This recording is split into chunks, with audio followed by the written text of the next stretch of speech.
राष्ट्रीय मतदाता दिवस पर गुरुवार को कोलमुरी स्थित एसपी कार्यालय में पेंटिंग सह स्लोगन लेखन प्रतियोगिता आयोजित किया गया। इसमें केरला समाजम पब्लिक स्कूल के 50 विद्यार्थियों ने हिस्सा लिया। मौके पर मुख्य रूप से एसपी सुमित कुमार अग्रवाल उपस्थित थे। उन्होंने पुलिस पदाधिकारियों और जवानों को मतदाता जागरूकता की शपथ भी दिलाई। एसपी ने बताया कि राष्ट्रीय मतदाता दिवस पर युवा वोटरों को मतदान के प्रति प्रेरित किया जाता है। उन्हें बताया जाता है कि वह आगे आए और वोट करें। इसी के तहत पेंटिंग व स्लोगन लेखन प्रतियोगिता आयोजित किया गया है, जिसमें स्कूली बच्चे बढ़ चढ़कर भाग ले रहे हैं। इसका थीम मतदाता जागरूकता रखा गया था। बच्चों द्वारा बनाई गई पेंटिंग विभिन्न थाना में प्रदर्शित की जाएगी और सोशल मीडिया के जरिए भी लोगों के बीच से पहुंचाया जाएगा। इसके जरिए युवाओं को प्रेरित किया जाएगा।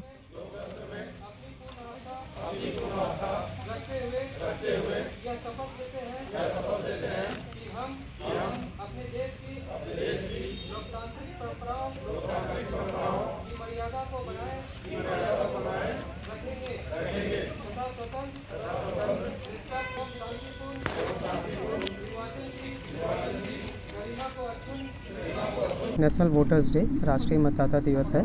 आज के दिन हम लोग एक्चुअली युवा जो वोटर्स हैं उनको प्रेरित करते हैं कि वो आगे आएँ और वोट करें, जिससे कि हमारे लोकतांत्रिक भावनाओं को, हमारे सरकार को सपोर्ट मिलेगा।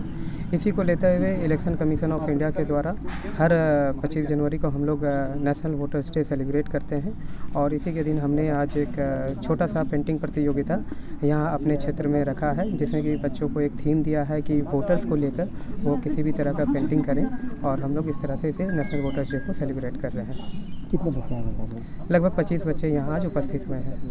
किस तरह से जागरूक कर रहे हैं? बच्चे एक्चुअली नेशनल वोटर्स डे के थीम पे कुछ पेंटिंग करेंगे। इस पेंटिंग को हम लोग हर थाना में डिस्प्ले करेंगे, और जैसा कि मीडिया के थ्रू भी और अपने ट्विटर अकाउंट के थ्रू भी हम लोग इसको सेलिब्रेट करेंगे कि किस तरह से बच्चे हैं डिफरेंट तरह का पेंटिंग बनाए हैं। और उस पेंटिंग में एक स्लोगन रहेगा, जिसमें कि हम लोग कहीं ना कहीं एक युवा को प्रेरित करेंगे कि आप आगे आएँ और ज़्यादा उत्साह में वोट करें, जिससे